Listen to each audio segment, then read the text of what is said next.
Hello everyone, welcome to Sanmarga classes. ಒಂದು ಚರಾಕ್ಷರವುಳ್ಳ ರೇಖಾತ್ಮಕ ಸಮೀಕರಣಗಳು ಅಧ್ಯಾಯದ 20ನೇ ಪ್ರಶ್ನೆಯನ್ನ ಗಮನಿಸಿ.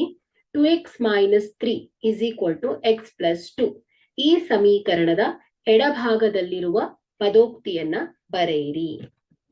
ಸೊ ಇಲ್ಲಿ ಯಾವುದೇ ಸಮೀಕರಣದಲ್ಲಿ ಸಮ ಚಿಹ್ನೆಯ ಎಡಭಾಗದಲ್ಲಿರುವಂಥದ್ದು, ಸೊ ಎಡಭಾಗದ ಬಹುಪದೋಕ್ತಿ, ಎಡಭಾಗದ ಪದೋಕ್ತಿ ಅಂತ ಹೇಳ್ತೇವೆ. Okay, I will repeat this question.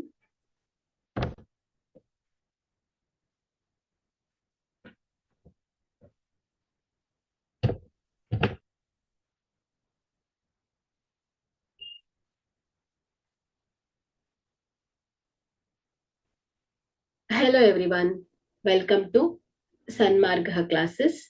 ಒಂದು ಚರಾಕ್ಷರವುಳ್ಳ ರೇಖಾತ್ಮಕ ಸಮೀಕರಣಗಳು ಅಧ್ಯಾಯದ 20ನೇ ಪ್ರಶ್ನೆಯನ್ನ ಗಮನಿಸಿ.